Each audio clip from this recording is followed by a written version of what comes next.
You are listening to Cemetery Confessions, the world's #1 Goth Talk podcast.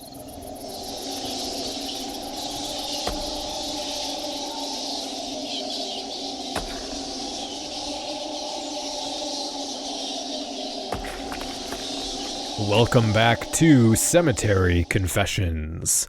I'm your host, Danny Ashes, and I'm here with my co-host, Trey, as always. Today we're going to be exploring the intricacies of relationships in the goth scene, with a focus on the dynamics of polyamory.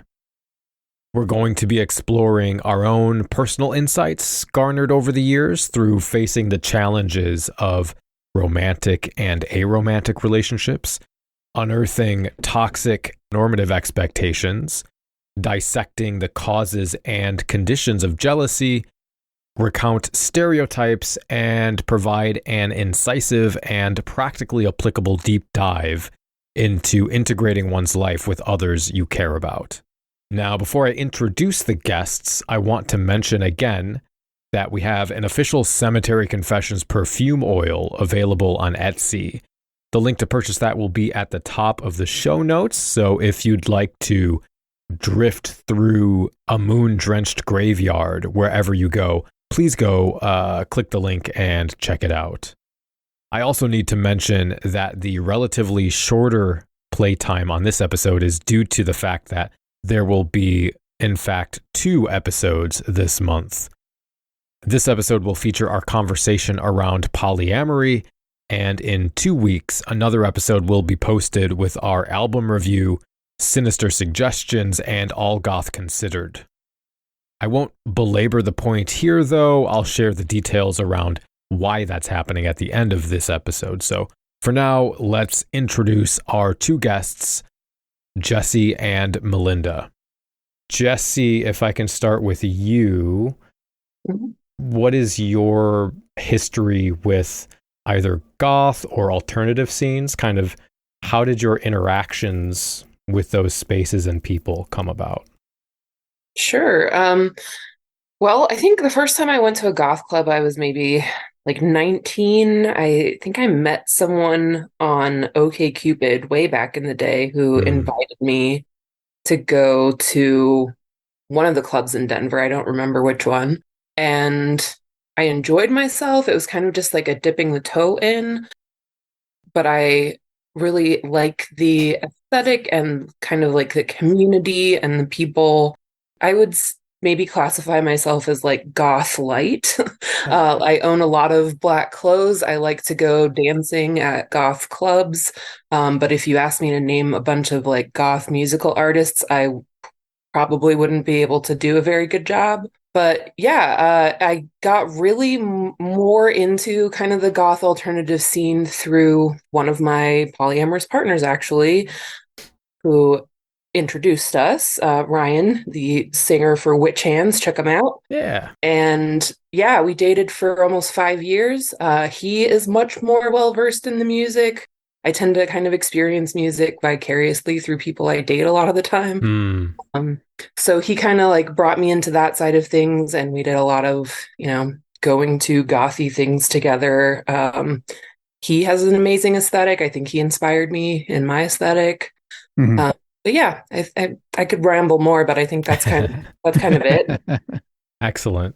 Melinda, what's your connection to the scene? I actually started LARPing in college, and it was a Vampire the Masquerade LARP. Hell yeah. And that's how I ended up going to the goth club down in Champaign. I didn't go regularly, but I went sometimes with my friends, and we'd dance and stuff. I wouldn't say that I'm goth now. I'm eclectic. I am in the belly dance scene. So as far as alternative lifestyle or alternative scenes, it's not really lifestyle, but alternative scenes, I am very heavy in the belly dance world. But other than that, I'm a gamer. I'm a comic book nerd. I'm a crocheter. I'm really just an eclectic person. that occasionally dabbles in the goth aesthetic and the dancing. I'll go with Trey sometimes to Nocturna or, hangout, stuff like that. But I don't do it regularly. Excellent. And you were in good company. Glad to have you both here. So on the other side of the coin, then, I guess what initially attracted you to polyamory? And maybe was there I guess this is a deeper question, but was there like a transition process, if you had one, moving from a monogamous framework to a polyamorous one? What attracted me? I feel like I have always had this inclination, but didn't have the language for it for a long time. I remember kind of fantasizing about having multiple partners, usually boyfriends when I was a kid. I think I came into my queerness a little bit more later, but as a teenager, fantasizing about multiple boyfriends. But thinking that was very weird and not allowed. And, I grew up in a mononormative culture like the rest of us. And then I went to the Unitarian Universalist General Assembly, which is a niche religion, if people are aware of the UUs. Yeah. My mom's a Unitarian. Well, oh, cool. She kind of follows. I guess it's her history. It's more than what she follows now, but it Sure. is what her heritage came from. Yeah, I like that. I went to, well, there's a whole other story with the UU stuff, but yeah, I don't go to church. I just have a chalice tattoo. So I went to the General Assembly with my mom, and there was a workshop there run by the Unitarian Universalists for Polyamory Awareness, which is a very small, mostly run by boomers organization that actually could use some rejuvenating. But yeah, at the time I was a nerdy kid. I knew what those word roots meant. It really kind of like sparked some, maybe that is this thing that I've like held deeply in my heart and never told anyone about. So I went to that workshop and learned about polyamory, and also learned at the same time that my mom was not only in love with my dad, but also in love with the guy who's now my stepdad. My dad was not down with that. There's a whole other long story there. But so I transitioned into polyamory in little increments. I found out about it at this conference. I talked to my high school boyfriend about it. I was 17 at the time. He was not down. But then we went off to college in different states, and it didn't seem practical to try to stay monogamous for very long. And I was in New York, so I started dating people. There was tons of people on OkCupid back in the day. And yeah, so I had one monogamous boyfriend, and then it was like polyamory from there on out. And I'll cede the floor. I can be verbose, so you may have to cut me off sometimes. That's fine. It works well for a podcast, at least. Yeah, that's true. It does. Melinda, and then maybe Trey, if you want to. Sure. I, again, in college with this vampire crew of people, we were pretty free-loving, free-spirited people. In high school, it was just normal monogamous boy relationships. I also hadn't come into my queerness yet. So that all of that exploded in college. I had freedom for the first time and was able to do what I wanted. So I was able to explore more relationship-wise. And I ended up cheating on a couple boyfriends unintentionally. And I know how dumb that sounds, but it was, I didn't do it on purpose. You find yourself in a situation, and my impulse control is not fantastic. And I ended up in these situations. Yeah, I ended up in these situations that I regretted. And I always fessed up, and it never turned out well. And then I ended up with what was supposed to be a one-night stand with this guy that I ended up being with for 7 years. But I told him in the beginning, I was like, when it turned out to not be just a one-night stand, I was like, hey, look, I've had some infidelity in my past. I don't like it. I had learned a little bit about open relationships from some of my gamer friends, and was, wanting to explore that. So I told him, hey, look, I'm interested in you, but only if you're willing to explore this with me. And he was like, okay, sure. And that ended up being my first real polyamorous relationship. And I ended up being with him for 7 years. I actually ended up marrying him. And that ended up not working out. But the entire time I was 19 when he and I got together. I want to say 19 or 20, but I want to say 19. And we explored poly together. We explored multiple partners at the same time together. We explored all kinds of stuff. It was really a very open group of people, as far as that was sexually, which I think was good for my growth. And then I never looked back. I haven't looked back since. So I've been polyamorous since I was 19-ish. Hey, samesies. Yeah. What about you, Trey? So I don't know how kind of consider my route into poly to be a little bit on the odd side, I guess, and also possibly gonna get rid of some people's preconceptions about poly too, because I kind of led into poly through my gravitation towards being asexual, aromantic, which in my mind, I guess, kind of seems a little bit counterintuitive, since poly you would think would be extra romantic, or at least extra sexual. At least that's the stereotype around it, right? Is that it's just a bunch of people who like to be crazy swingers.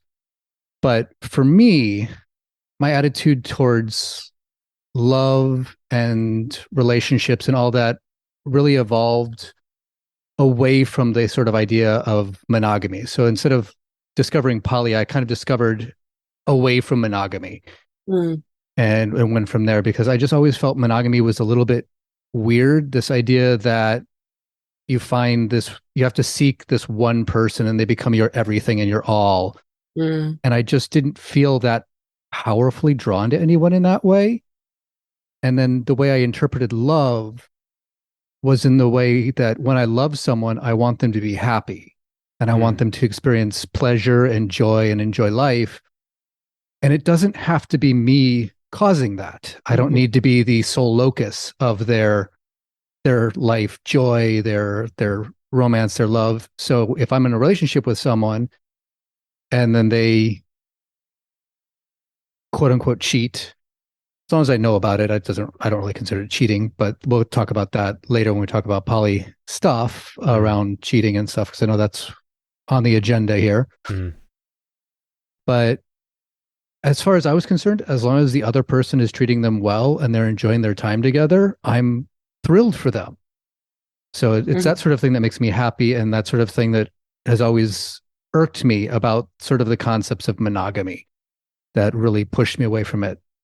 Now, as far as my existence in poly relationships, I have very, very rarely been in a relationship with more than one person at a time.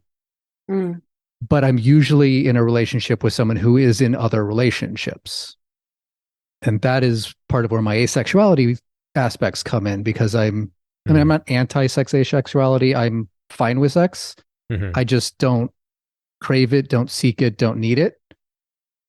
So I do tend to have a low libido, which when you're dealing with a monogamous relationship, unless you're with someone else with a low libido, that causes its own bevy of problems. When somebody wants to be intimate and you're like, I'm just not really feeling it right now. And sometimes you can kind of force yourself to go through with it, but it's just, it doesn't feel right. But in a poly situation, that person has other outlets. So they don't need to be just, they have the one person they chose to be in a monogamous relationship with, and they have to try to make it work by compromising on, their desire versus my desire. It's things like that. They have another outlet. They have somebody else who can help fulfill their needs when there's that imbalance. And I thought that was a great part of the poly community, this idea that you don't have one person in your life who meets all of your needs. Someone can be meeting your sexual needs, someone can be meeting your emotional needs, someone can be meeting your, just living life needs, helping you around the house, helping you, with day-to-day activities. And it's sort of it's like the whole it takes a village concept of raising children, but it takes a village around cultivating a relationship and a life. And so I just kind of fell into it that way, and definitely have found my stride as far as what I really enjoy most is being part of, but not a central component of a polycule.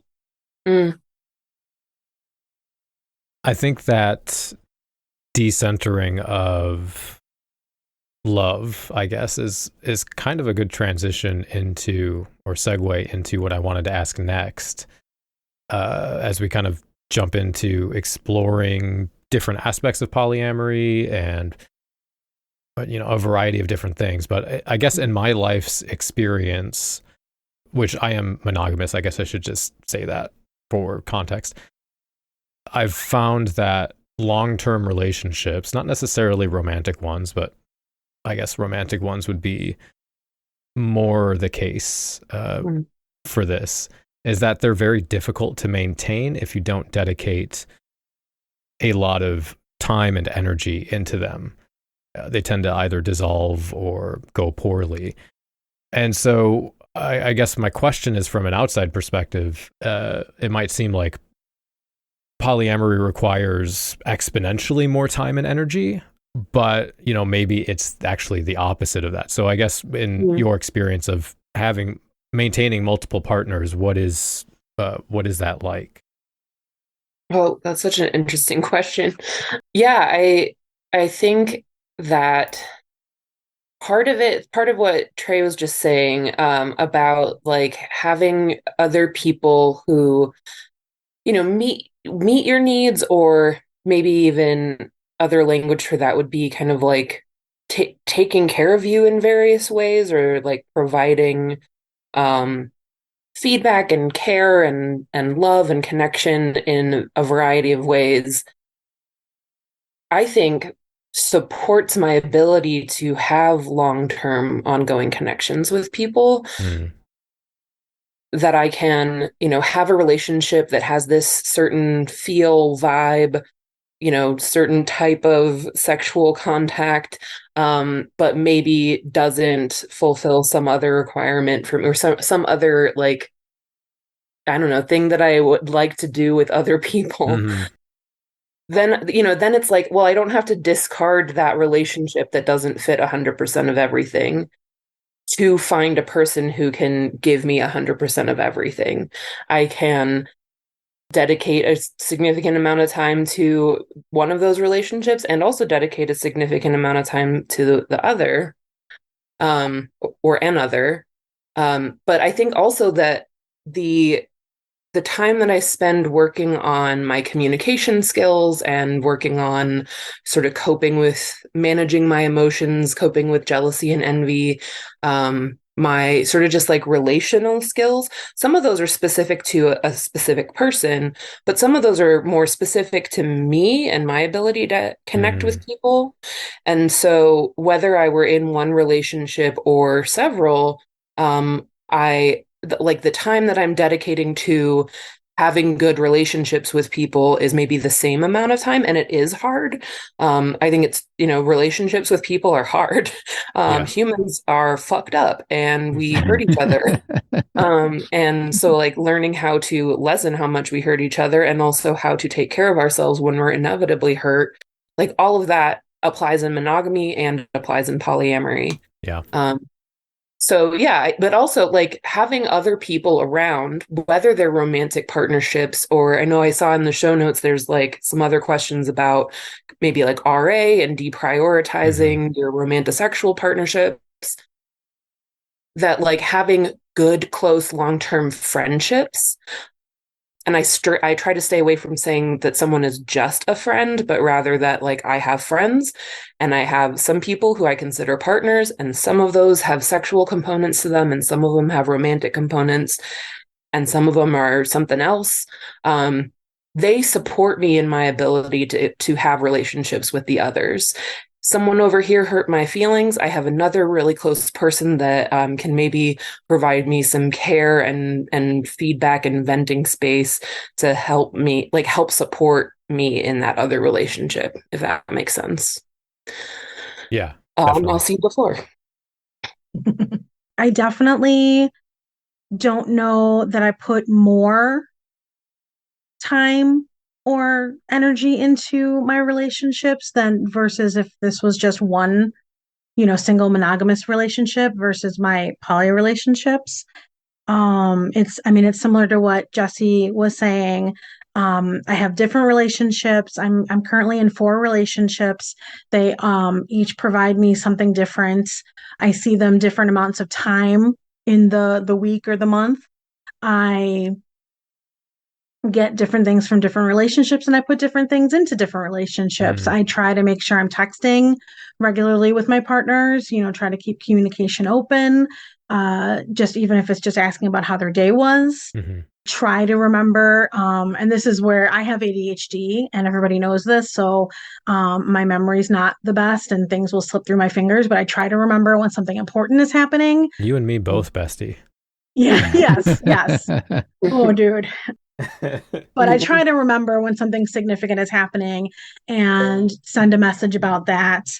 I don't think I necessarily put more time or effort into the relationships plural than I do if it were a relationship, intimate relationship single. And something else Jessie kind of touched on too is my friendships. I have not just my partners, but I have my friends. And I have a decent amount of friends that I invest time and energy into as well. So one of my biggest examples that I say to people when talking about polyamory, and people are like, "Oh my gosh, I can barely manage my one relationship. How do you manage 4?" And I'm like, "Well, yeah, but don't you have friends? Do you only see?" And I mean, it varies for people. Some people do only have 1 or 2 friends, but I'm like, don't you balance your friend relationships? And you see Beth on one day and Susie on another day, and you make plans and set the calendar and all that kind of stuff. That's one of my biggest examples for how I'm like, it's the same thing except for I get to be intimate with a couple more people.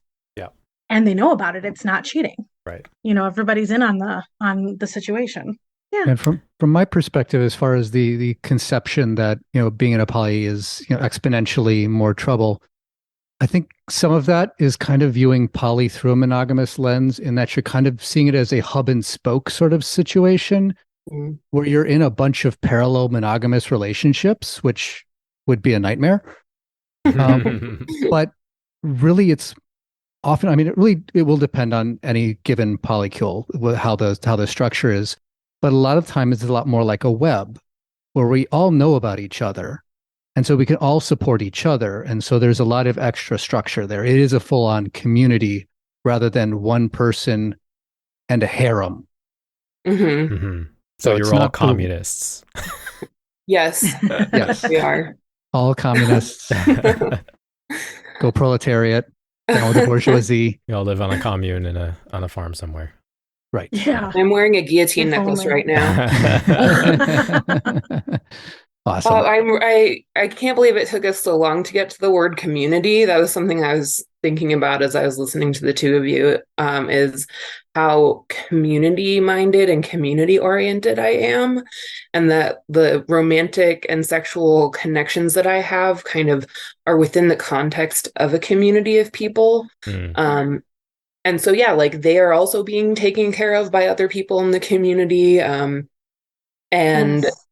Yeah, and just like it's like fostering this like web of connections, some of which are maybe romantic and sexual and some of which aren't. But it's, again, like that village. It doesn't just take a village to raise a child. It's like humans do well in community. We need community. We actually evolved to need each other. And I am baby, so raise me. Sorry, right, and go ahead. There's also all the mention of friendships and things like that. And I do know through, seeing other people in monogamous relationships and, of course, pop culture, that there are oftentimes strictures around what kind of friendships you can have within a monogamous environment too, especially when it comes to friendships that mirror the gender dynamic of the relationship. So for same-sex couples, it's going to be, well, maybe I don't want you to have other same-sex friends because you could be cheating. And for heteronormative couples, it's you can't be, the whole myth of you can't be friends with someone of the opposite gender. Yeah. And so that limits your ability to lean on certain people you might want to have as friends, but with a more open environment like a poly thing, even if you don't involve them in the polycule and they're not part of your relationship, you are more free to have deeper, I think, friendships with people who would be viewed as unusual or an unusual relationship dynamic if you were already in a monogamous situation. Mm-hmm. Yeah, weirdly, I've seen so many videos recently on TikTok of street interviews asking that question, can men and women be friends? And like almost everybody says no. And I'm just like, I don't, the heteros are not okay. The heteros are not okay. That's the number one incel talking point too. Yeah. Yeah, I guess thinking about this question there and kind of going around what you were saying, Trey, that I think there's this expectation to spend all of your free time with your partner.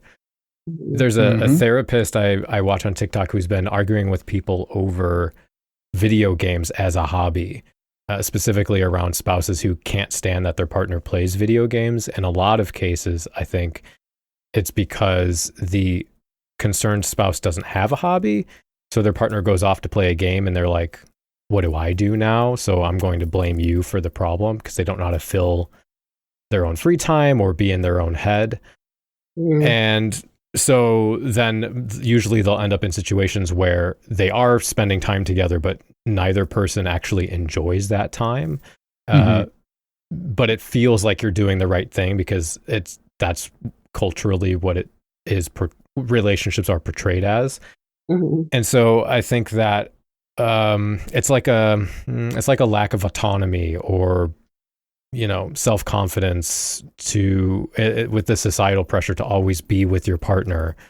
That makes thinking about having multiple partners not make sense, because you don't really have agency. Your identity is completely attached to your partner.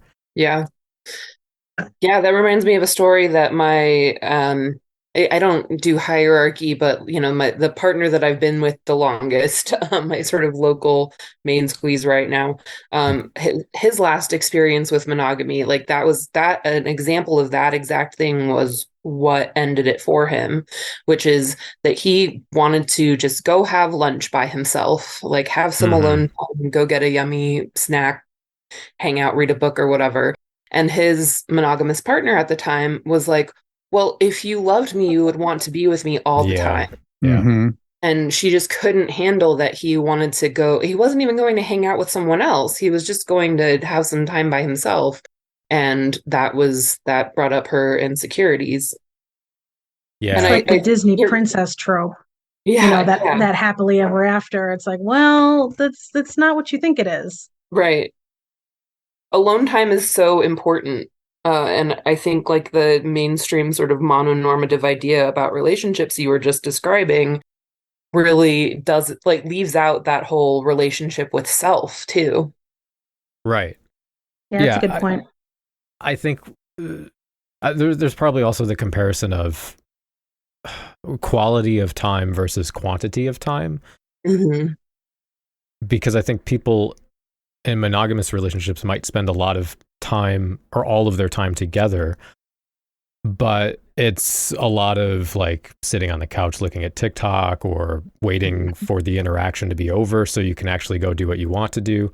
Just kind of like not really engaging with the moment. And that I think can lead to the feeling of we need to spend more time together, when in reality, or if you were present and realize like that the time we're having together right now is special. It's not something that's guaranteed. It's a this kind of whatever gift of a moment, to be cheesy. I think that maybe creates a better relationship and create that space for distance or alone time, because you don't come away from time spent together feeling dissatisfied. Yeah, and I think part of that's just related to the whole, the old myth around monogamous relationships that I don't remember what tradition that myth came from, but that people were too strong in themselves. So whatever deity of that belief system split them in twain, so that each person is just a partial person, and their life goal is to find their other twin and to merge with them. And that's the center of Hedwig and the Angry Inch. Yeah. Yeah, exactly. But I think the fact that we've kind of, as a society, with this idea of these ones and your soulmates and all that stuff, we've sort of brought that concept internally. And so we don't seem to put as much focus as a society on allowing people to find who they are. The focus seems to be on finding your soulmate so you can discover your being as a union. But then when you're in that union, if it's not the perfect ideal situation, if you do still feel there's a little bit of a loss there, or if one person found more of themselves than the other person did and you have that imbalance, then you do have situations like you're describing where one person feels this need to be with the other person has a little bit more sense of autonomy and maybe wants to have that alone time or wants to have time to explore themselves as an individual. And so there's oftentimes miscommunications in the relationship where one person views that as a form of cheating when you're not devoting your attention to being in this together relationship, and the other person views that as being smothered. Yeah. So I run a polyamory discussion group, the Boulder Polyamory Meetup. And something that comes up a lot in that group, especially when new folks are asking the more experienced folks, like, what are the things that you get out of being poly? What's like the best thing of polyamory for you? And inevitably, multiple people will share something along the lines of, like, the multiple relationships are wonderful, but like the main thing that I've gotten out of transitioning to polyamory is how much more time and work I do on myself. And like kind of learning myself and improving myself. And I mean, some of it is figuring out how to have good relationships with other people, like learning communication skills and that emotion management I was talking about earlier. But also, yeah, just like maybe less of this emphasis on like the one or the soulmate and more on we're all individuals with like full selves who are opting into having connections with each other. To ask a question that adds maybe a different dimension to the time and energy piece before I move on, what's and if this doesn't relate to any experience you've had, then we can just skip over it. It's fine. But I'm just curious how being chronically ill or something to that effect might have an impact on maintaining those relationships. It has an impact. I have fibromyalgia as well as like stupid stuff like psoriasis and things. But the fibro is the killer. It makes me really tired sometimes, really exhausted. So I've had dates that have literally just been laying in bed with partners and just not really moving much, nothing sexual or intimate, just literally laying in bed. Because that's all the energy I had for it. I am blessed that my partners understand. Like with the ADHD component, I'm blessed that my partners understand that as well. That's another big one because I'm in grad school right now. And when I spend time with my partners, sometimes that time is me doing schoolwork. And it's doing what they call body doubling. Yes. Yeah. Yes. So yeah. Okay. So you guys know. So for people who don't know what body doubling is, it's just where there's a person with you who sits with you and does their own thing. And it helps keep the person with ADHD on track because it gives you a little bit of in-person accountability for whatever task you're trying to get done. It could be chores, it could be homework, it could be whatever. And for me, it's homework. So we do a lot of body doubling dates where that's not the only thing we'll do. And because I don't want that to turn into a chore.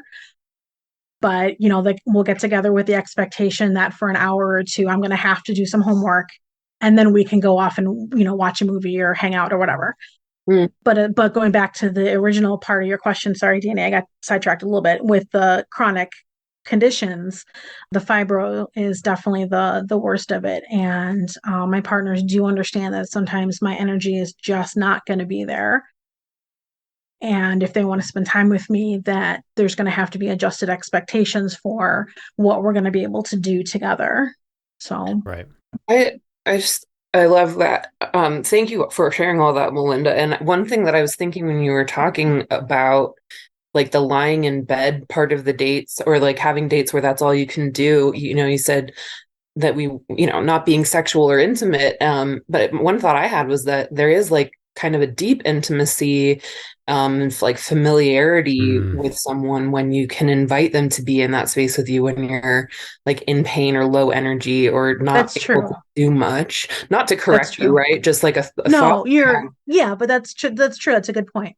And I would say, like, I have known so many people with chronic illness. My social circle is primarily polyamorous people, so I don't have like a great like note of comparison for this. But my inclination is to say that there's maybe higher rates of people with chronic illness, mental health stuff. I know a lot of polyamorous autistic people.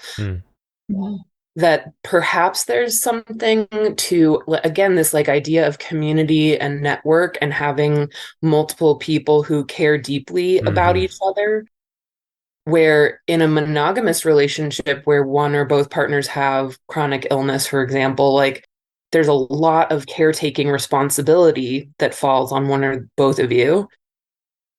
And in a polyamorous like network, perhaps, one of your partners is also suffering with something or also kind of feeling burnt out or whatever. But you have multiple other people who may be able to step in and go to your appointments with you or, hang out with you or help you with whatever the thing is that you're not up to doing. So there's this kind of like community care piece of it. Yeah, definitely. I like that. It's nice to be the token monogamist for the first time in my life. Jessie, you kind of brought this up about how the energy you spend is in a lot of the time related to working on yourself. So I guess I was curious about what insight you all may have learned about yourself or your relationships with others, like family, friends, romantic relationships, that maybe isn't as obvious in monogamous frameworks, or if maybe there was something you had to unlearn or anything like that. Oh my God, so many things to unlearn. I don't know if the other two of you have heard the monogamy hangover. Is a thing we talk about a lot at my discussion group, that this idea of like, again, we grew up in a mononormative culture. All of us kind of learned sort of like the supposed tos and the social scripts about what relationships are supposed to be like. So I think I've been doing polyamory for 19 years, and running this discussion group for like 15 of those. And I'm still working on unlearning monogamy hangover stuff all the time. I think a big one is perhaps, and I don't know, I would say any insights that I've had would apply to anybody, not just people in polyamorous relationships, but something that I've had to do for my polyamory lifestyle, so to speak, is realize that I'm responsible for my feelings, that other people don't make me feel one way or another, that I have reactions to how other people behave toward me, but it's my responsibility to communicate effectively about them and do self-care and ask for what I need, and not just tell the people in my life that they made me mad and they need to do something about it.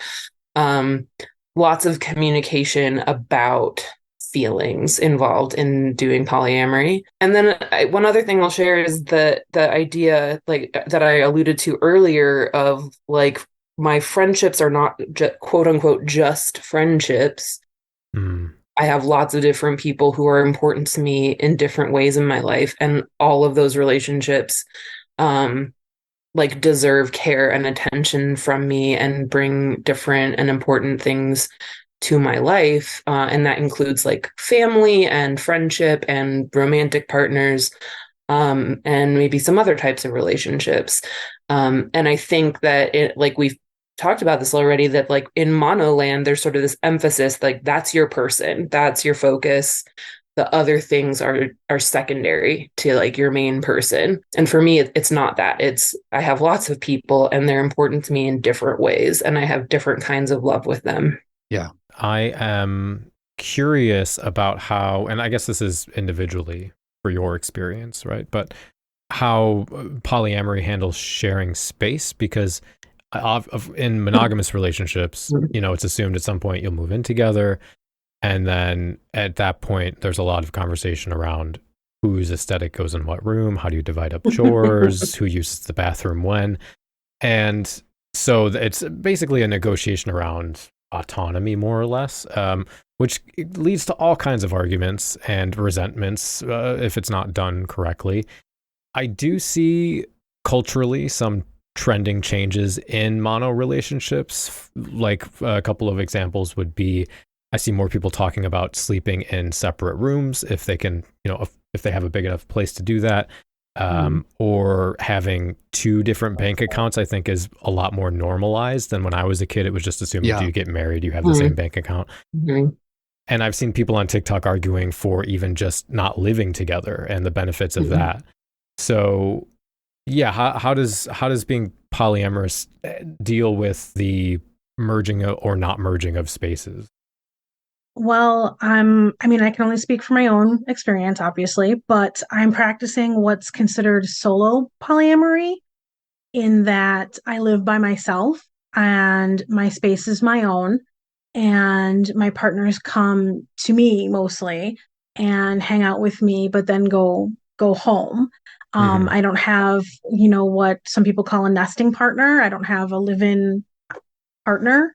I'm also not practicing, and I think Jessie kind of mentioned this too a little bit, I'm not practicing hierarchical polyamory.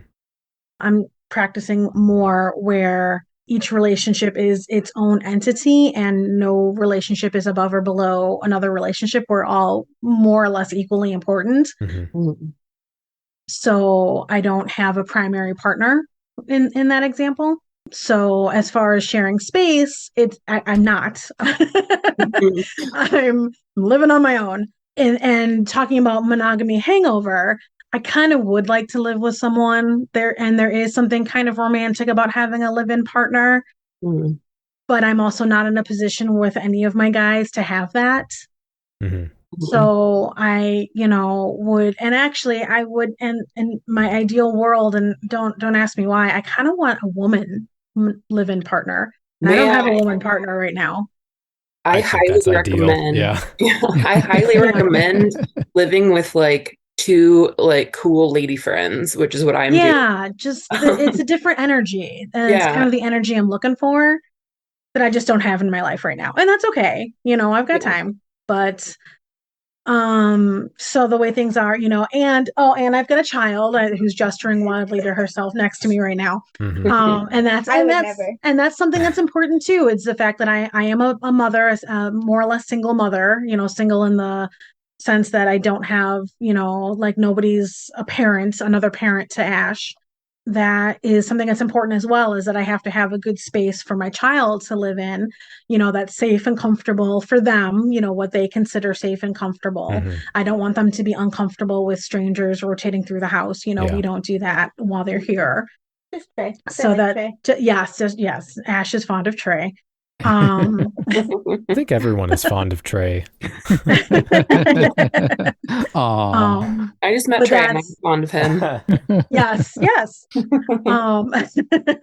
But that's something else to consider as well, is that I've got the parenting aspect, and that, you know, I've told Ash in the past, my number one relationship is them. You know, that's kiddo always trumps everybody. And so that's something that I have to consider when I'm dealing with my living situation and my relationship situations as well. You know, we hang out with certain people that are comfortable around my child, that my child is comfortable around as well. We have a really good friend named Molly that we hang out with a lot, and of course Trey, and some other people, Sarah, you know, but we keep it so that everybody is comfortable. We're considering everybody's feelings. And so that kind of goes back to a little bit of what Jessie was talking about, I think, where that emotional work and knowing, you know, I have to know that everybody's comfortable. And so the communication even spreads to my child. 15 is old enough that they know that I'm a polyamorous relationship, or they wouldn't be in the room with me right now. They I'm just making a friendship bracelet in the corner. Yes, and they're comfortable with it. For me, the communication spreads to Ash as well. I love all that. And that style, the solo polyamory, we have a strong emphasis on that at my discussion group, the polyamory meetup. Actually, the author of solopoly.net is a regular at my meetup. She also wrote this wonderful book called Stepping Off the Relationship Escalator, which really relates to this topic. I've heard of that book, actually, yeah. Yeah, it's great. And my friend Amy wrote it, and she's awesome. But that book is not just about polyamory and open relationships. It's about ways that people do romantic partnerships differently than the sort of like hetero mononormative social script. The house and 2.5 kids and picket fence and that kind of thing. And one of the styles or like things that people do that she talks about, and there is this idea of like maybe even getting married, but having your own apartments because you both want your own space. You mentioned your own aesthetic, whose aesthetic goes in which room. Maybe two people with very strong aesthetic preferences do really well of like having their own apartments that are maybe a block away from each other or even across town from each other. Really answer the question of like how do poly people, there's such a wide variety of answers. This like solo poly thing has gained a lot of steam in the last few years. I know people who like live in triads and raise pack kids together. I myself also, I have lived with partners, done the non-hierarchical thing, but then like we're partners and roommates. My ideal is, you called us communists earlier. Like my ideal is like an eco-village intentional community where maybe everybody gets their own little like hobbit hole. But then we come together for meals and we like work in the garden together and everybody you love is really nearby. But you have your own space too.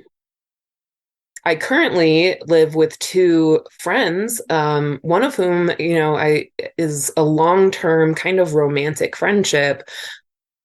So definitely part of what I'd consider my polycule, but I don't have like a romantic-sexual partnership in my house. And I have found that is very good for me. I've lived with partners a couple of times, and it has fed my jealousy in weird ways. Like specifically the example that's easiest to express is that, like knowing when your partner gets off work every day generally, and being at home anticipating that they will be coming home and you'll have like your normal evening chill time, but they get invited to go out and do something by another partner, and maybe they forget to text you about it or whatever, and just this like having this kind of sense of like possessiveness build over time, kind of based in this like routine, right? We're not negotiating and opting into the time that we're going to spend together. There's a lot of just that like downtime sitting on the couch looking at TikTok that you get used to. And then when you don't get it, even though there's no agreement that you're supposed to do that together every day, that for me has really fed the jealousy, possessiveness feelings. And so I think it's better for me to just not have that and to more consciously opt into my connection time with people. That was such a good thought. Yeah, I love that. Yeah, I think routine is for most people sort of inherently addictive. Yeah. This idea that, we live in a world that's oftentimes so chaotic. When we find some sort of locus of control, something that we can predict, it's very easy to become, just this need, this addiction to having that one thing that you can predictably rely upon within your life. And if it gets taken away for whatever reason, I can definitely see the things like jealousy and or just other negative emotions coming up, whether it's a sense of abandonment, a sense of anger, jealousy, however you choose to bring that forth. But it's it can be hard when you get comfortable in a routine. Mm-hmm. As far as the original question goes, with the whole idea of, how's that dynamic differently within a poly community or a poly relationship when it comes to sharing spaces? I can't say I have a lot of experience about doing that in multiple different relationships, but I can't think of why it would be that different. Any group of people who choose to share space with one another have to have those negotiations and have to have those compromises, because we're not all the same person. We don't all have the same wants and desires as far as the environment we choose to inhabit. And when you choose to inhabit an environment, it's a very personal and very core part of your being, how you choose to put your space together. And when someone else imposes on that, or when you have to compromise that, you do feel this sort of attack of your identity being compromised. Mm-hmm. And that could be hard. And even in the regular world of monogamy, we've all, even if we haven't been married, probably have had this experience where we had a roommate or several roommates, not even a relationship based. It's just, you need to share rent because it's expensive out there. And I think the same dynamics apply between roommates sharing an apartment or a condo or a multi-person house. Who's washing the dishes? Yeah. Or why aren't you washing your dishes? Yeah. That's the thing is, one person gets busy, but the other person is then being inconvenienced by one person being unable to do part of their chores, which makes it harder to do the other person's chores. And it's just this whole snowballing situation, potentially. So there is a lot of conversations and a lot of communication that needs to be done there. So the only advantage that I would think that maybe a person coming out of a poly community has is the fact that poly focuses so much on strengthening those communication and compromise muscles just by having that whole environment of multiple people who you are, like Melinda was saying, scheduling time with, so you can spread out the time and energy amongst the group. That communication dovetails pretty well with trying to do the same thing with scheduling a home life and maintenance of a home or a shared living environment. Mm-hmm. What was I was going to make some joke about scheduling D&D and that being impossible, but there is that joke about D&D as adults. Yeah, it's the impossible thing. Play D&D with some members of my Polycule. There you go. And yeah. So do I. It's been like a month or it's going to be a month and a half between sessions when we finally get together. All right, well, let me bring it back to Goth for just a bit. I was curious to ask if you found there to be a higher ratio of polyam folks in Goth or even other alternative scenes than you would see in other communities. I would say almost certainly. Yes. I mean, it's hard to say without doing polling or whatever, right? But yes, I think in alternative communities, like Goth alternative and adjacent communities like the kink community and vegan communities and burners and like SCA types, LARPers, all of these like subcultures, a lot of geek subcultures. I think there are higher ratios of poly people to monogamous people than the mainstream. And I think that that's in part at least due to people who have started kind of questioning the norm or who have already been outside of the norm in one way, find an easier path to questioning the norm in other ways. Mm-hmm. Yeah, I mean, the gamer communities. Oh, yeah. I was going to say that might also dovetail, Jessie, with your comment about the prevalence of like autistic mental health issues. Again, it's people who have always existed whether by choice or because the normal society chooses to exclude them because they make them uncomfortable. If you're already outside of the norm, you aren't holding on to those norms as tightly, and you're a little bit more free to experience other ways of being. Mm-hmm. Yeah, I was just going to say the LARPing community is how I discovered polyamory in the first place. Yeah. Mm-hmm. Yeah, I guess in my own life, I do know a higher ratio of Goths who are non-monogamous in some way compared to like other groups I'm part of. But I don't think I would say it's the norm. I think it's not as pervasive as like other culturally deviant ways of being, like the stereotypical goth bisexual or just being queer in some way. Lots of goths are queer in my experience, but I still find I guess the majority of goths to be monogamous in that they date one person at a time. Like I know I've heard from more than a lot of serial monogamy. Yes. I've heard from more than one person something to the effect of goths are like ducks and they mate for life, which I always thought was funny and didn't make sense. I've heard goths talk about how like dating as a goth is better than dating normies because you find your soulmate more easily, though. Again, I think I know more couples in the goth scene where one person has cheated on the other person than I do, people that are polyamorous in the goth scene. And I think historically goth has more often been emphasized alternative gender and sexual attraction as transgression rather than subverting ways of forming romantic relationships. But that's just my experience. I agree. My experience has been similar in goth scenes, and I think maybe some of that is also just about the level of acceptance on a grander scale of those types of deviances, so to speak, that discourse around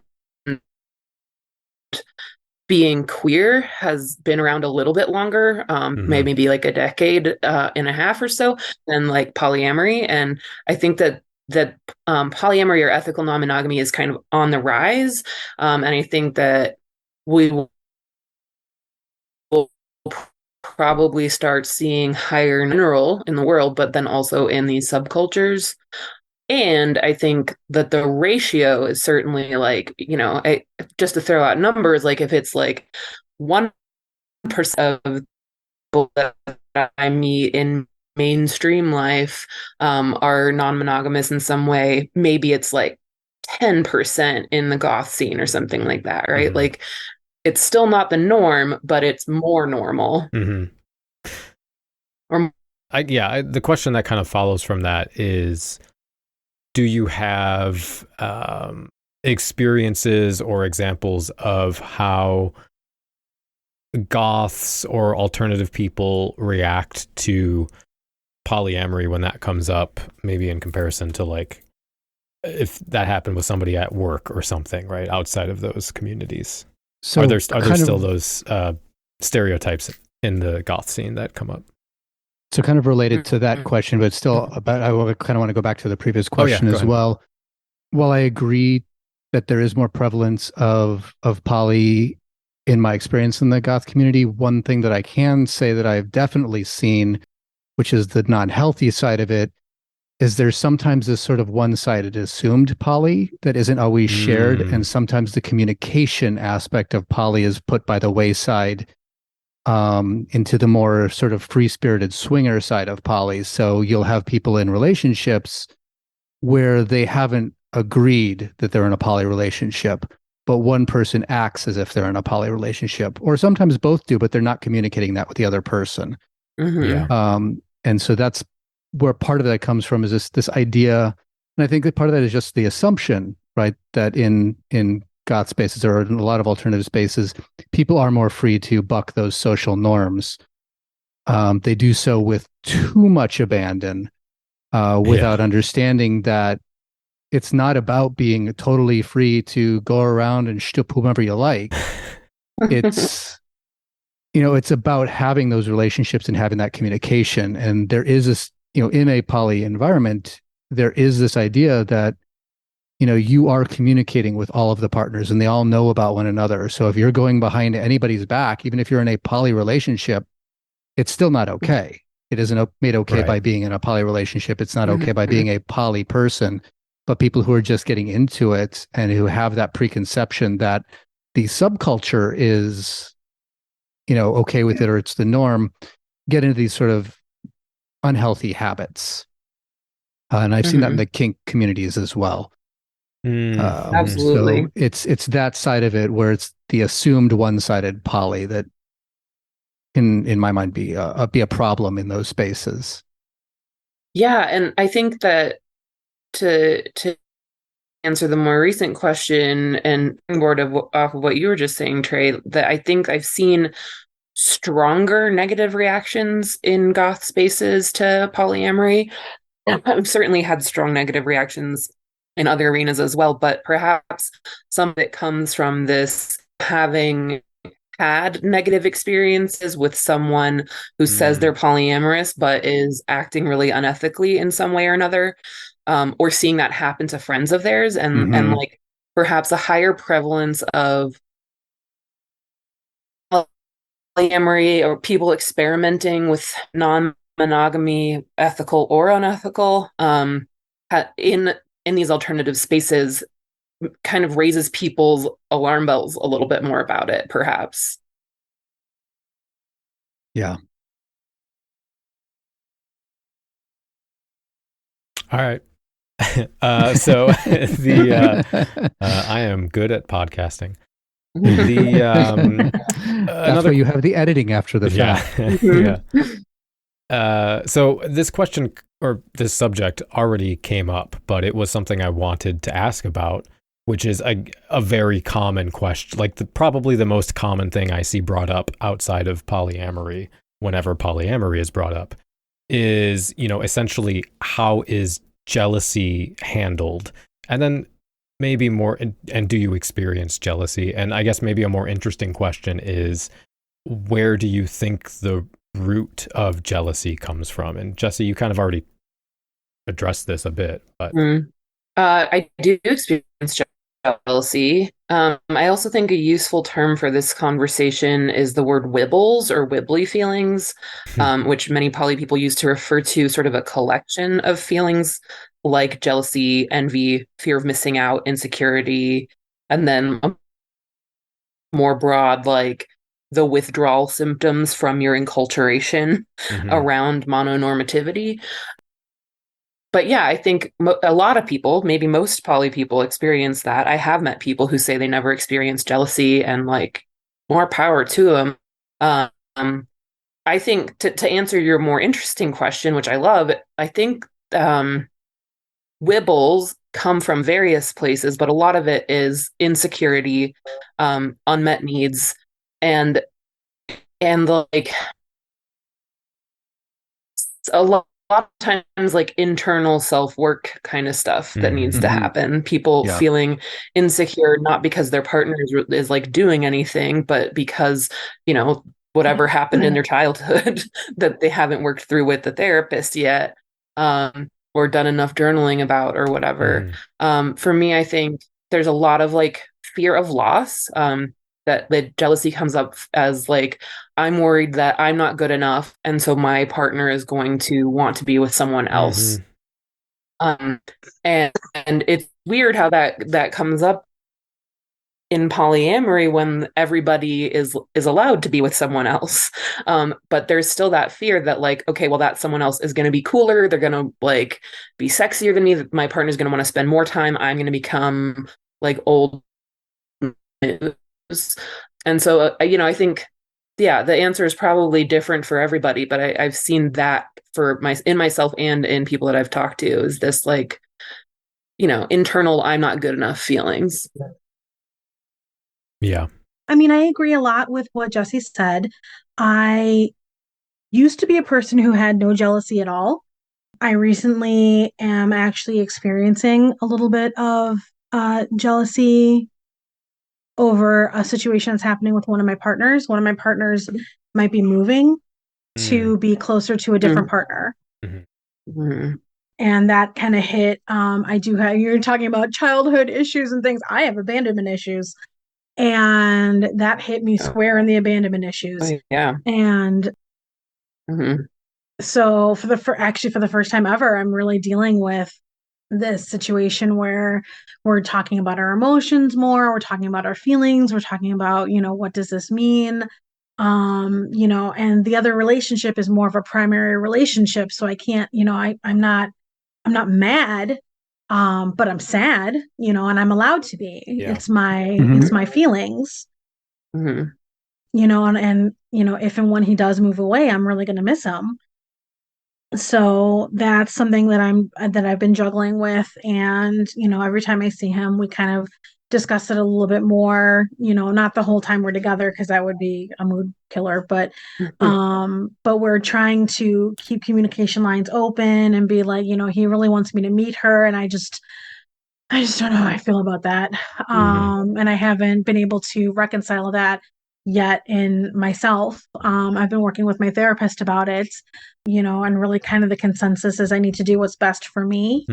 So I need to sort of really kind of sit down and determine, you know, do I really want to meet this person, you know, because I don't want to be a bad attitude in a meeting. You know, that's not fair to anybody. And so right now I'm pushing it off because I don't think I'm in a good place to be meeting somebody that's causing these feelings in me, you know. And his thought process is if I get to meet this person, maybe it'll help diffuse some of it and I'll understand why she's so important to him. And I don't know, this is a whole conversation that's happening. Yeah. So, you know, to keep that shorter, that's something that I'm dealing with right now. But it definitely comes from a place of, you know, of insecurity and abandonment. Like, you know, this person is better than me and this is, you know, where he wants to be. And that's not entirely true, you know, and he's trying to tell me how important I am to him still. And, you know, we're trying to reconcile where our relationship is right now and what we mean to each other outside of any other person involved. So that's an interesting situation that I'm dealing with right now. Yeah, thank you for being so honest. Hard. Yeah, it kind of sucks.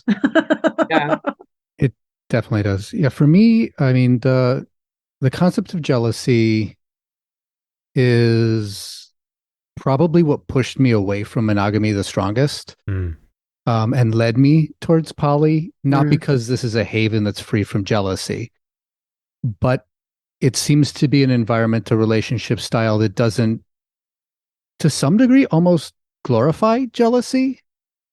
And maybe that's my, I guess, negative preconception around monogamy. But when it comes to portrayals of monogamy in pop culture, there's always that sort of that grain of jealousy that sort of is, I guess, meant to spice up the monogamous relationship. It's the romantic part of the romantic. It's that romantic pain. Is this idea that jealousy is a core part of it, and that if you're not jealous of somebody, then you don't truly love them. If you're not fighting off all comers from your chosen partner, and you know, getting mad at the person who they may or may not cheat with, then you weren't meant to be in the first place. I mean, the sheer number of times in movies, the trope is, oh, I'm going to pretend to like this other person, so the person I truly like gets jealous and then falls for me, is repulsive. I mean, it happens in real life as well. Oh, absolutely. I mean, movies don't invent these things out of whole cloth. But movies reinforce them, so they people do. Yeah, exactly. It normalizes it. That's how they're supposed to behave, and then do it. So that's. I one other thing I would share on this. Oh, sorry. No, go ahead. Oh, I'm sorry. No, my internet. I'm so sorry. One other thing of jealousy is something that my friend Amy, but a poor advisor. That when you're having some of these uncomfortable feelings, it's often letting you know that something's up that needs to be looked at. But also, because of these cultural tropes, a lot of the time, you know, that your brain may be telling you, oh, okay, well, have a tantrum or explode or go beat up the other person or whatever, you know, these unhealthy ways of coping with it. And so like listening to the fact that your body is telling you that things up, but then finding a healthy way to examine that and diffuse it and talk about it and etc., rather than like falling into that trope we were just talking about. Trey made me think of something too, and this is the opposite of what we're talking about, but I kind of wanted to bring it up because it's something that he said also way back at the beginning of our conversation, when in the polyamorous community, there's a term for when you're happy about your partner's partners. You're happy that your partner is spending time with other people and getting needs met and they're feeling fulfilled, and that fills you with a kind of a joy, and it's called compersion. Yeah. And compersion is always a goal of mine. That's what I'm fighting for right now. For my other partner, because he is happy and I want him to be happy, I just don't want him to go away. That's, so that's me being a little bit selfish, but there is a part of me that's happy that he's happy that he's found someone that makes him satisfied, to the point where he would imagine leaving the States to go, be with this person. And that feeling is called compersion. So yeah, and I really like how you described that as an example of how they're not and jealousy are not mutually exclusive, because they're often talked about as opposites, but like you can certainly feel both of them at the same time. Yeah, and I am. Yeah. One thing for me about compersion, I guess, is, I don't know, it seems like it's an interesting thing for me, but one thing that is the part that I'm most unhappy about the dissolution of my marriage with my ex-wife is the fact that, well, we separated because, things weren't working out, but I felt we separated amicably, and I was unhappy with it because, again, we were talking about change of routine, change of the norm. It was sort of addictive, even though I wasn't necessarily invested in being in a monogamous relationship. Having that reliable day in and day out, I know what's happening, I know what we're doing sort of thing, was very comfortable. Yeah. But, and while it was hard to get separated, it was also freeing at the same time. And I'm glad in hindsight of it. But the thing that saddens me the most is that she completely cut ties with me. I mean, we were close initially, and then she just vanished. And I know from just my relationship with her in the past that she does that with people in her life when she's needing to deal with emotions around a person. She will disappear from them, and may reappear later and may not. But why that hurts me so much is because it robs me of any ability to get compersion about it, because I still love my ex-wife. If she appeared again, I wouldn't be that interested in starting a relationship with her, but that doesn't change the fact that I still love her. And that love, the way I would express it is, I want to know that she's being well cared for in however she currently is, whether she's in a relationship or not, whatever she's doing with her life. I want to know that she's happy and successful and in a good, welcoming, supporting thing. And I don't have that. And that is probably the part of the divorce that hurts me the most, is the fact that I no longer know that a person I care about is even alive. Yeah, actually, Trey, you made me think of something when you were speaking earlier, because I did grow up around a culture where jealousy was more or less a virtue in a couple ways. There's the kind of what we talked about earlier, the employing of the notion of two parts coming together to make a whole, which is a very Christian value system thing. And also the which I think may be directly from the Bible, the idea that God is a jealous God because he loves you so deeply. So he's jealous of your attention towards anything else. And I think that was really internalized by a lot of people. And actually, I had to deal with that on my, in my past, that feeling of jealousy, which I think for me came out of being socialized as a male in a highly conservative Christian culture, which then taught me relationships are where the man is the head of the household, and the women are subservient to men and have specific roles, and this sort of treating women as something men own or control. And even after I had left Christianity and rejected those notions of morality, even when I was in Christianity and rejected those ideas, I had to realize that because of that inculcation, I still had this internalized misogyny, which led to these weird buried impulses manifesting as jealousy, where I had this like unrecognized sense of a claim to my partner's time. So if she was out doing something without me or having fun without me or whatever, I felt jealous about that, which was also a complete double standard because I wasn't applying that to myself. So I had to sit down and recognize where that came from, think through it, and unlearn and deconstruct that internalized misogyny. And yeah, like we've all been saying, I think that self-reflection is so important to a happier life, to better relationships, a happier self, and looking at all these factors that play into the ways we behave and where they come from. Absolutely. So, okay, so another question that I think a monogamous person might have about polyamory is, once you are in a relationship or multiple relationships, what drives you or your decision to look for another partner? Because that seems, I think that feels foreign to people that aren't poly. Oh, definitely. Absolutely. Because once you're paired up, your drive should turn off. It's like a little switch on your back that you can flip, right? And then you're not looking anymore, right? That's the monogamous image. Yeah, that's why but it's not like rates that, are so low. Yeah. right. But yeah, I have a faulty kiddo said I have a faulty switch.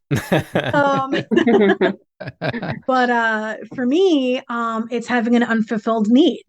When that's what we're talking about, different people get to fulfill different needs. It's not this one person all needs scenario. So I've got the partner, like when I'm out with Trey tends to be my going out partner. We go to the Morton Arboretum or the musicals or whatever, but he's my going out buddy, and then I have another partner that we stay home and we watch the Marvel stuff. He's my Marvel guy. And we always catch up on that stuff, and then I have another partner that, we meet up at night, we go out to eat dinner every time we meet up and, whatever. So I've got different people that fill different needs. So if there's a need that I have that's still kind of dangling around out there, like I said, I kind of have I have an urge for feminine energy, which is different than masculine energy. So if I was looking for a partner right now, and I'm a little polysaturated right now, but if I were looking for a partner, then it would be a woman specifically. Like I have a specific need, a specific drive, and that's what I would be looking for. That's what would push me to, look for the next partner. Is what is it I'm looking for? Am I looking for a gamer? Am I looking for, someone who wants to go to con with me? Am I looking for someone who, whatever that interest is that isn't being met, that I just don't have the friends and the partners for it? That would be my driving need personally. So interesting. I feel like I've definitely been in a place or like had an approach like that in my past of like having this like unfulfilled need and looking for someone to help me fulfill that need. I think I'm kind of in local partner right now, and he is also on the ace spectrum. When you were describing your journey to polyamory, Trey, it was like you're describing my partner. So him being more on the ace side of the spectrum, one of the needs that I'm not really getting met as much recently is as much sex as I would like to have. So there's a piece of like wanting to find somebody who has a little bit more interest in that realm of things. But also I feel in recent years, I mean, I just finished grad school about a year ago. And while I was in grad school, it was very much like, okay, grad school, I'm not hierarchical, but grad school is my primary partner. I don't really have to like start a new relationship. Polysaturated in part because of grad school, right? But I also I think I'm not really like seeking connection right now I'm not like the dating apps or like going out and looking for a connection. I think I'm more in a place of being open to something kind of sparking with someone, whether it's someone I've known for a while or meeting someone, having that kind of like, ooh, it's fun and new kind of feeling. And so that's less so about having like a specific need, but more kind of, sometimes people talk about it in terms of like letting relationships grow organically or whatever. Yeah. I'm not really seeking, but I have a little space in my life right now and I'm like open to it. And that's different for me. I think when I was younger, like in my 20s, it was definitely like on the dating sites. Oh, I only have two partners right now. I really want another one kind of feeling. And in my middle age, I have definitely settled down a little bit, I guess. Yeah, and for me, it's pretty much, kind of as I expressed at the beginning when I talk about my journey to becoming poly. I'm not a seeker. I've never been on a dating site. Mm. I don't think I've ever actually fully initiated a relationship on my own. I fall into relationships. That includes my marriage. Together. Yeah. So I Damn don't belly dancers. Yeah. I don't seek, but I get drawn in. I get, when somebody has a need, I like to fulfill people's needs, basically. Mm-hmm. So I'm a people pleaser. I like to help people in any way, shape, or form. And sometimes that's just being a shoulder to cry on, a person to hang out with. And sometimes those needs are more physical. And I enjoy the experience of discovering people's needs and wants and meeting them. And that's kind of how I fall into poly relationships without seeking them. Mm-hmm. Mm-hmm. It is fun. I think there's a line from a 45 Grave song that says polysaturated. It's polyunsaturated. Yeah, you're right. Polyunsaturated. It's riboflavin flavored. Non-carbonated polyunsaturated blood. Right. Yeah. One of my favorite 45 Grave songs. And yes, as soon as you said polysaturated, as soon as Melinda said polysaturated, polyunsaturated immediately came into my mind, and I started thinking that song. Excellent. So let me ask this then. With all this work that is being put into communication and the self and relationships and thinking about relationships and thinking about communication, I wonder if you think polyamory lends itself to having a better relationship with your ex-partners than monogamy does. I think for me, for sure. And I think, we talked about some of like the Danny, you were sharing about these like, I don't know, the mono hangover, oh, I'm sorry. I just lost my train of thought on this, but this idea of like, you're not supposed to have relationships with your exes. I think Trey, you were talking about that, right? Your mm-hmm. ex-wife kind of disappearing. That there's definitely a trope around that. And also I've definitely had mono friends who have good relationships. Yeah. Exes. Like it's not like but I do think that for me, certainly, like I've had these like deep connections with people. I really care about them. And then, we grow apart in some way or discover an incompatibility, or, the relationship has kind of just run its course in one way or another.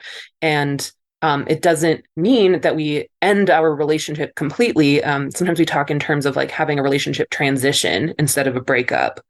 So, I mentioned my former partner, Ryan, earlier. Like he and I are still very good friends. I kind of feels like a familial kind of like almost like sibling kind of relationship, which sounds weird and incestuous, but like we're not romantic or sexual partners anymore, but I really care deeply about him and we really enjoy hanging out when we see each other. And I'm like good friends with his kind of main squeeze partner and her ex-husband. And like, there's this whole like network and stuff.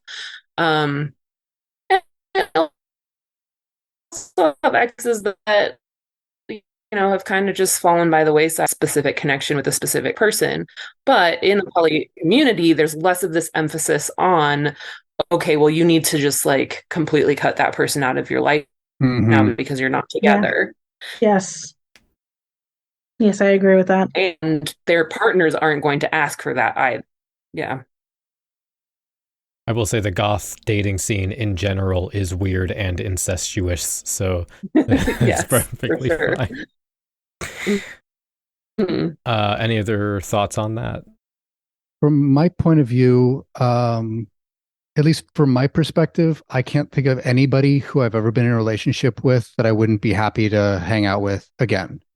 Now, the vast majority of them I no longer have any contact with, and a lot of them from way back in college, I don't have any way of really getting in touch with them because I know their first name and I know what their last name was. And since I've always been in heteronormative relationships, all my ex-partners are of the standard change your last name gender as far as the norm. Not that they all choose to do that, but that is the gendered norm. Yeah.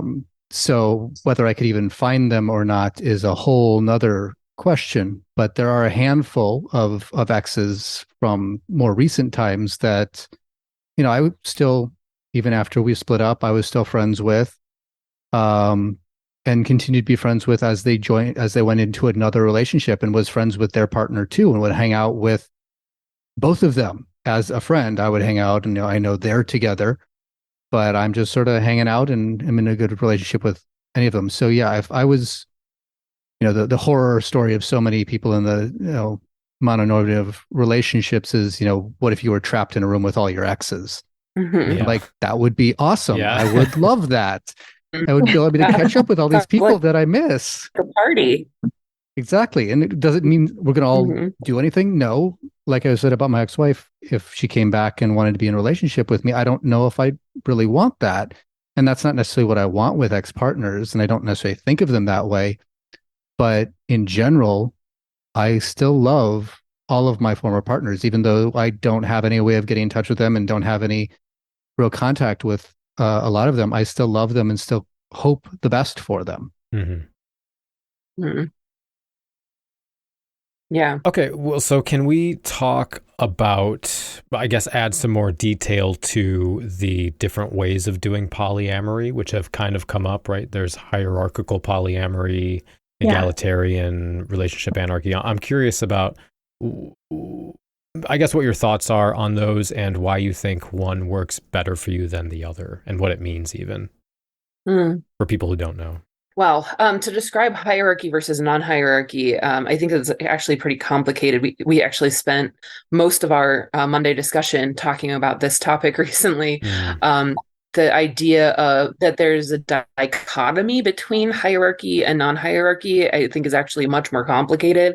I think, so for me, the ideal is to be non-hierarchical, which means not prioritizing one person over everybody else.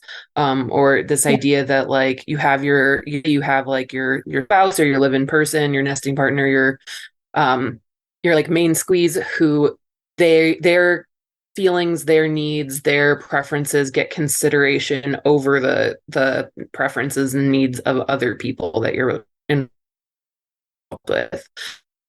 I would say that for me, it seems like an unethical hierarchy. So then there's kind of this idea of the opposite of that, of having non-hierarchical. Melinda explained it earlier in this like solo poly way of like, all of my relationships matter.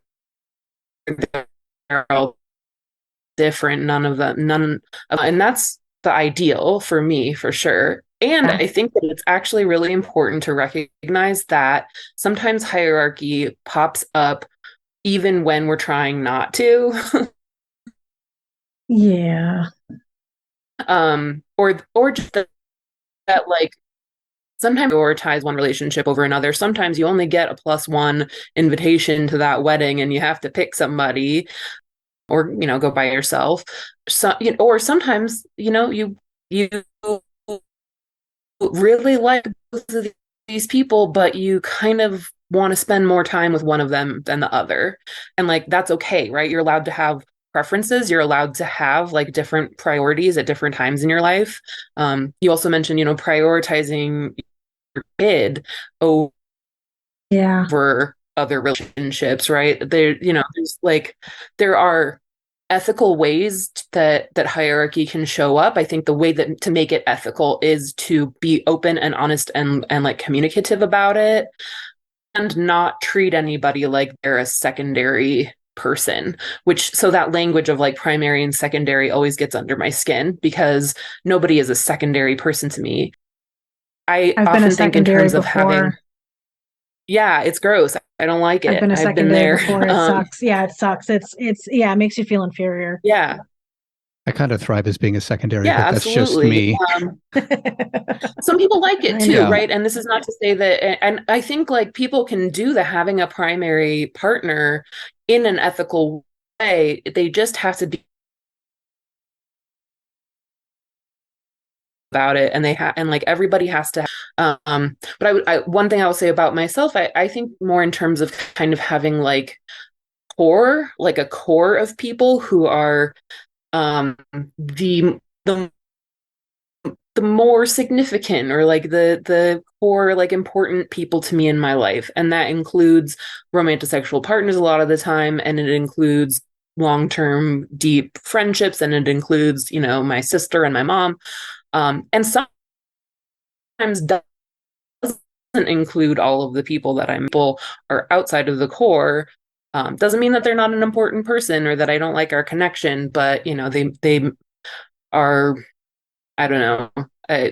They might not be on the list of people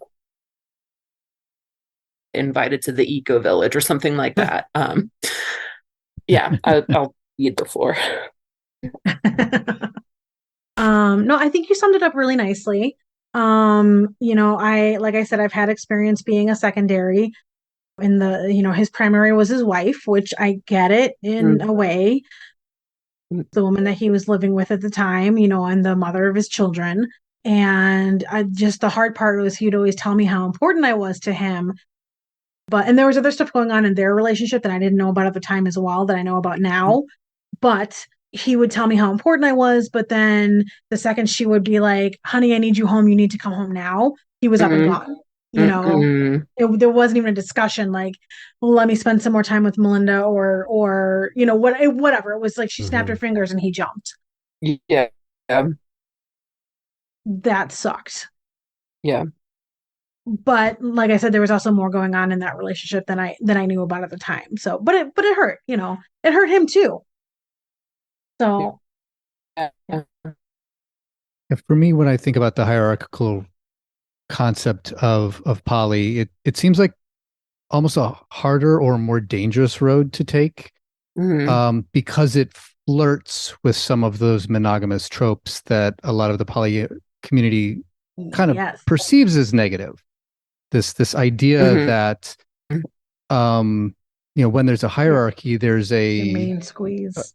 A main squeeze. There's a sense, to a degree, you're getting back into that ownership side of things. Certain people have a higher claim on certain other people than others. So there's this sense of ownership, of stake in the relationship, that can lead to those feelings of jealousy and envy and inadequacy for those who are at a level or on a rung in the hierarchy that they don't feel is their preferred space.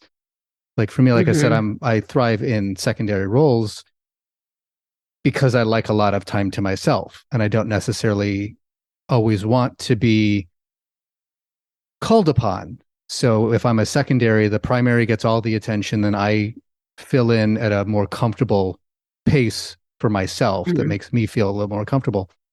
But even that being said, I can see when it's toxic as well.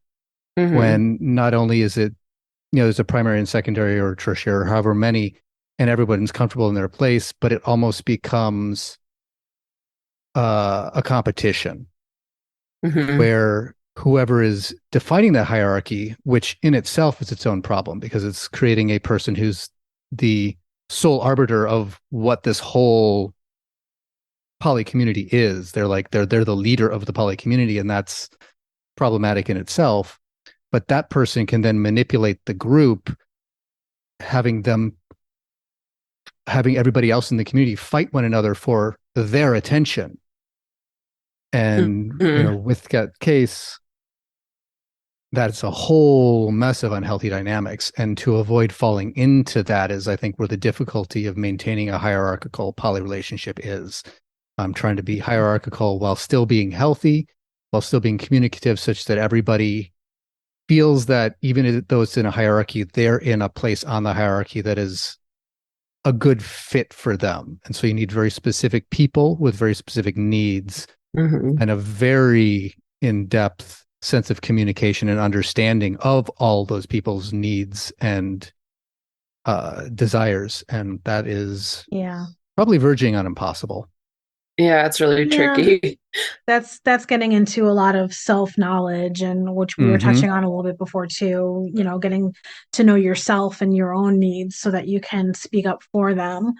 You know, that's something that I will say I did not do when I was with that other guy in the hierarchy relationship. I did not really speak up for my needs. I just sort of let it play out the way it played out. And I kind of wish I had more of a voice in the matter, because things may have gone a little bit differently for both of us if maybe I had actually spoken up. So, but it can be it feels very disempowering to be designated as a secondary a lot of the time. Yeah. It's a hard place to be. Doesn't lend itself to be right. Yeah. Yeah. Not necessarily, but it can be.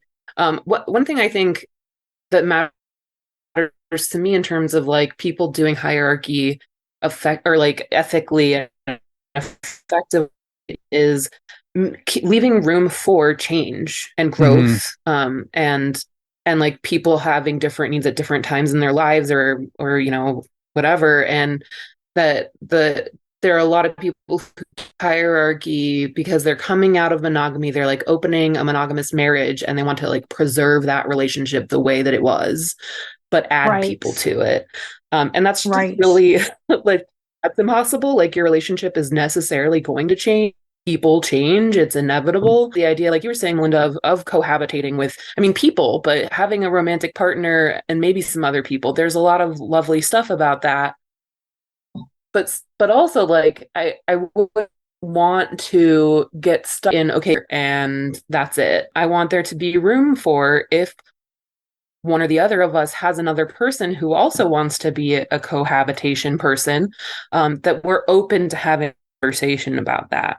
Can be made as necessary and as people, and like people need to be able to feel free to communicate about that. Right.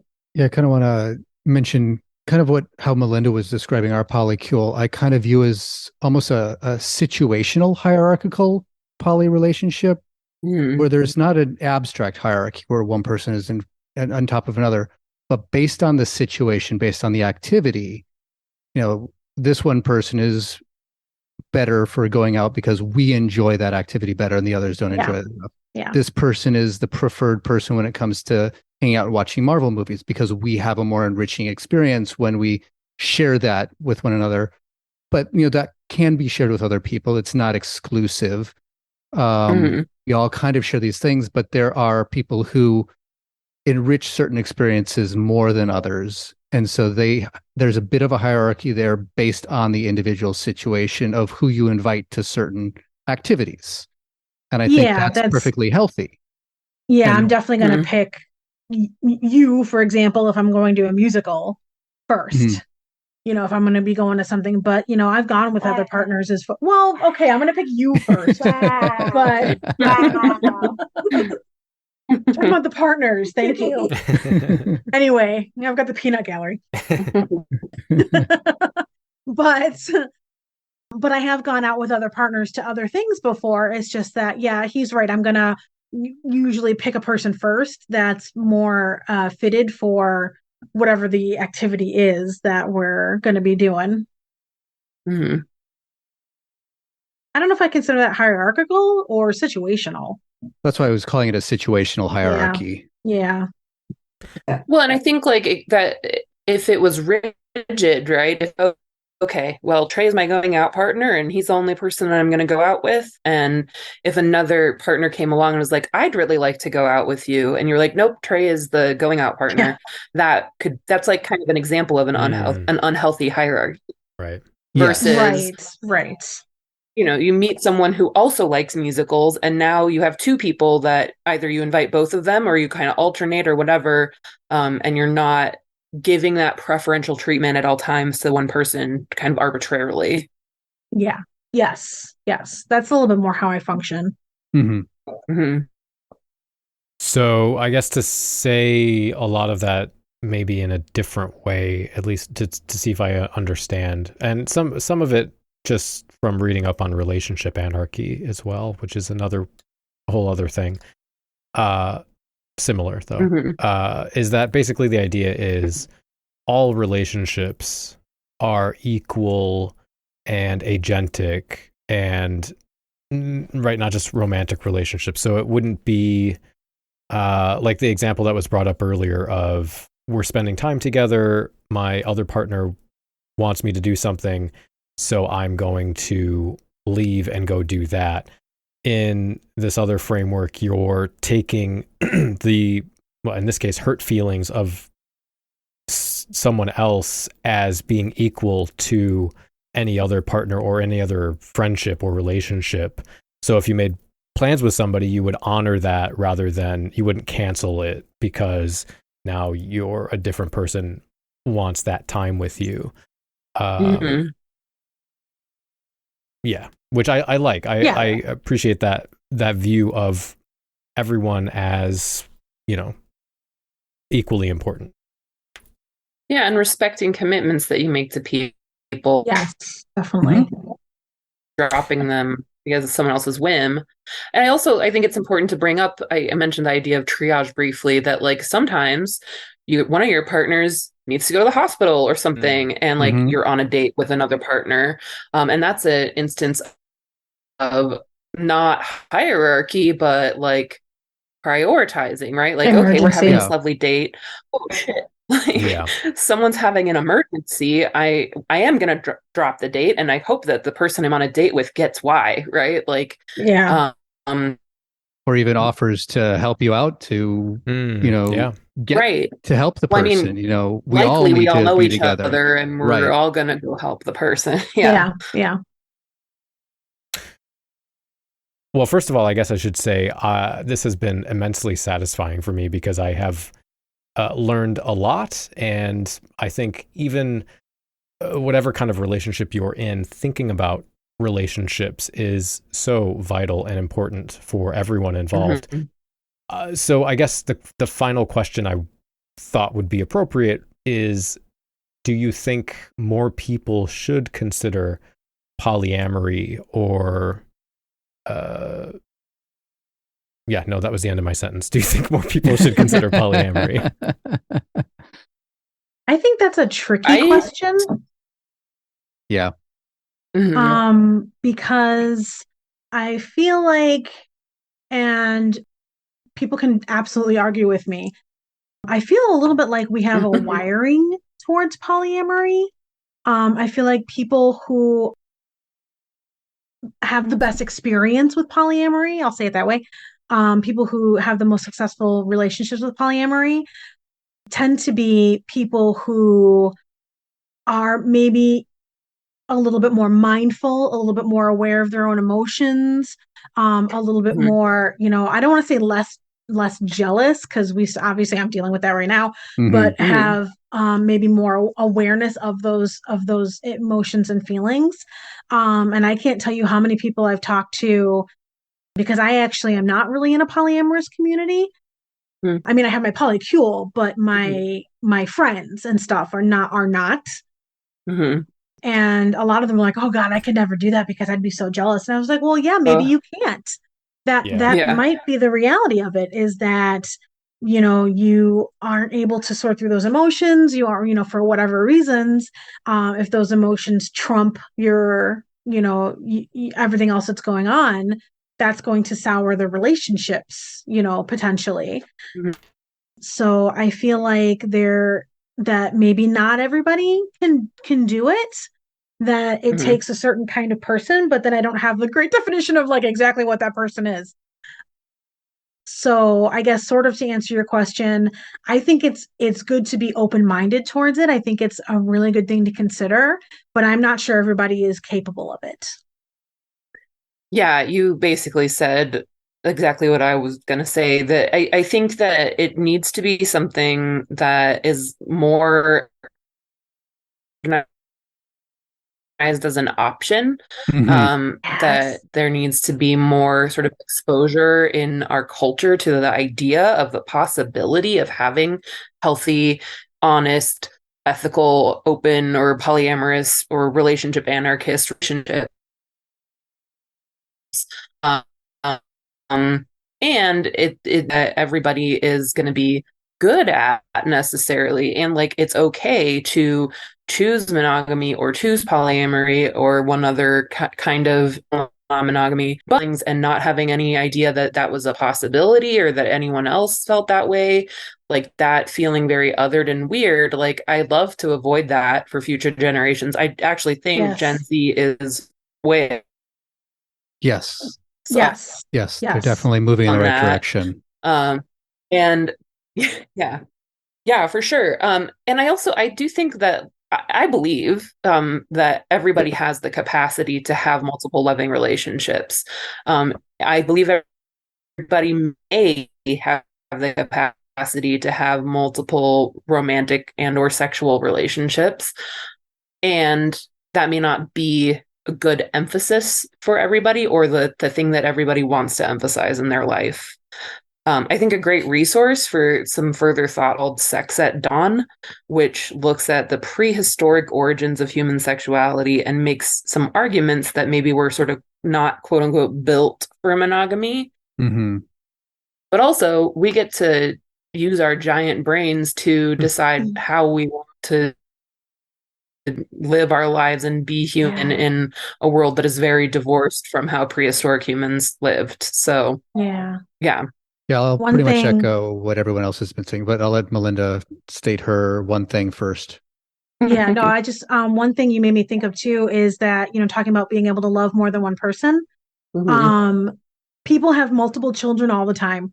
That's my example when people ask me, like, how can you, because that's another question I get, how can you love more than one person? And it's like, well, if you have more than one child, you love them both, right? Or all three or all four or all five of them. Why can't you love more than one partner if you can love more than one child?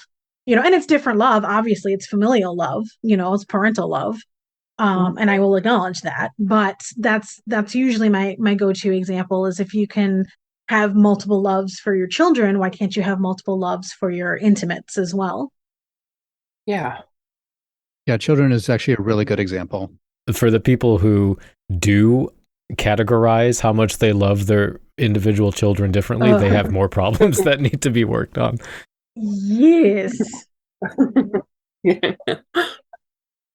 But for me, just to echo more or less what everyone else was saying, that the idea that everyone should try poly, I think is flawed, but the idea that it should be an open option that is not given any more or less priority over any other alternative way of relating with your fellow human beings, for me seems healthier. Having it open, having the information out there allows everybody to find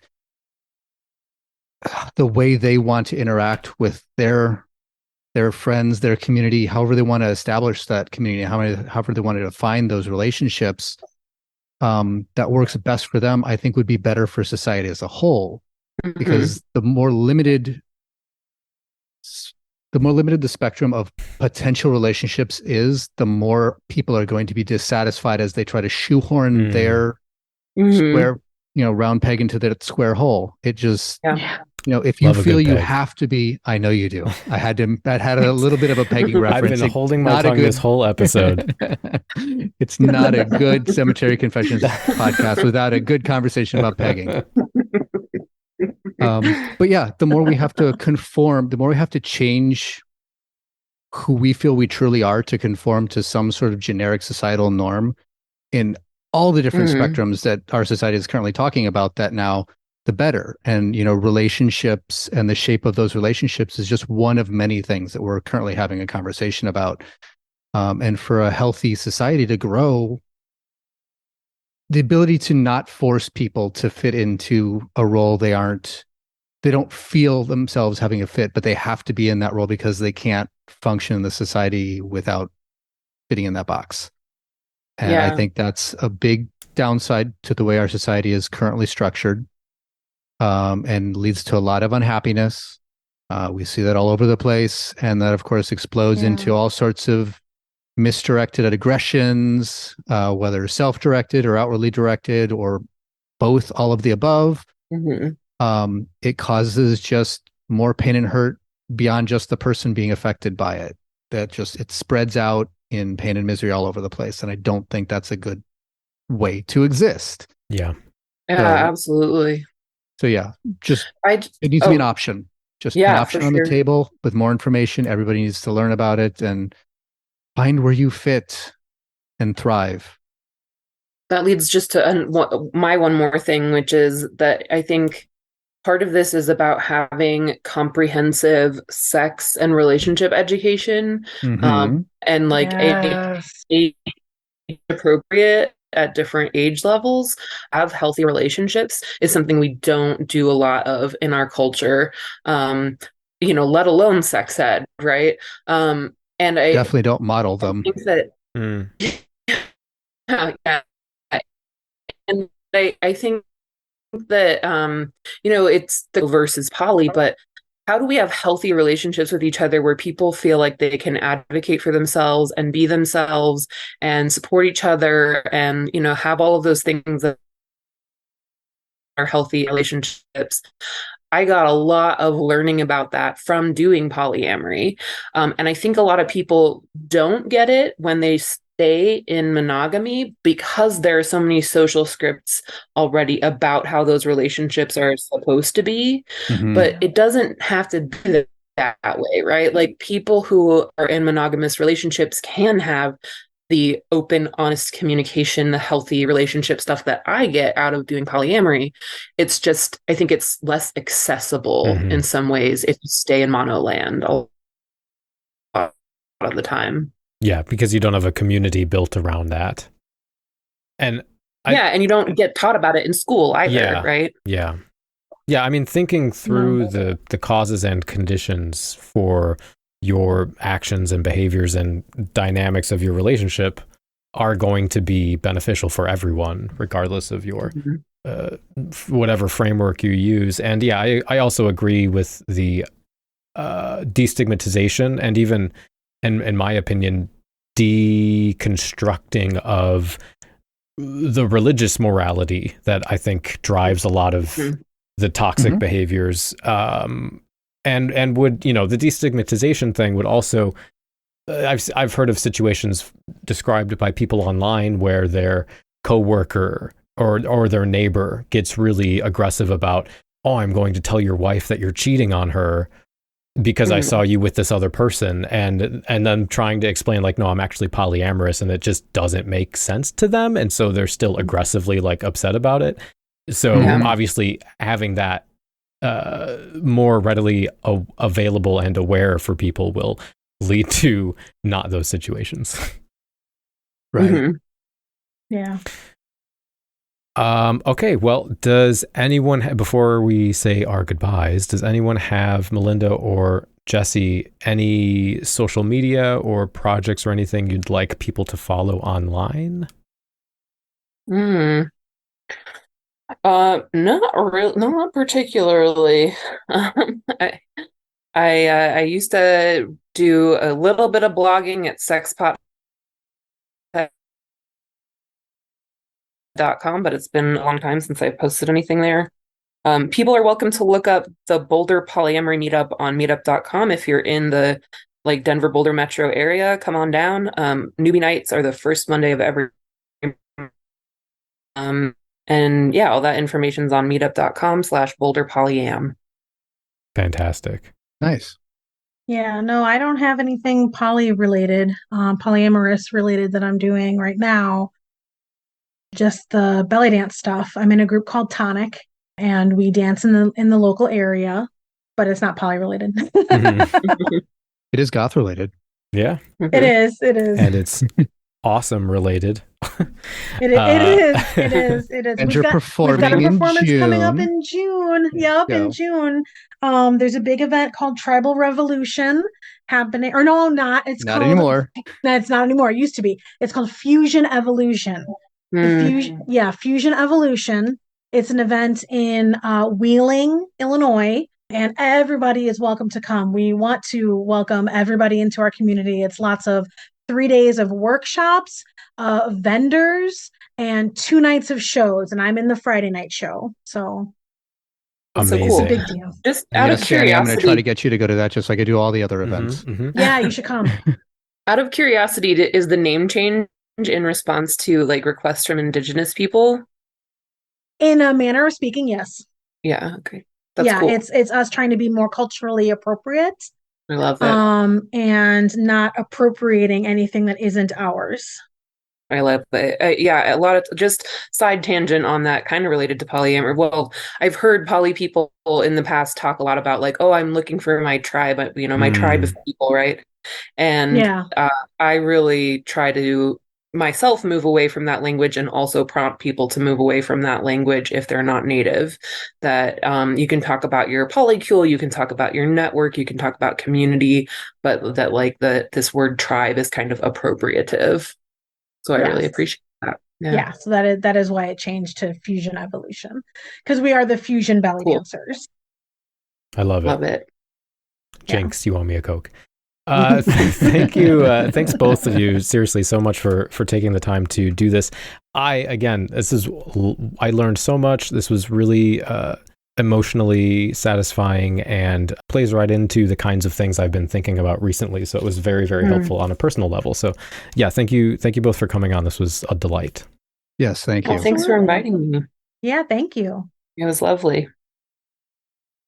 Melinda and Jessie, for your input and insight on this episode. As I mentioned at the beginning of the episode, we will be coming back in 2 weeks for another episode that's going to be focused on music.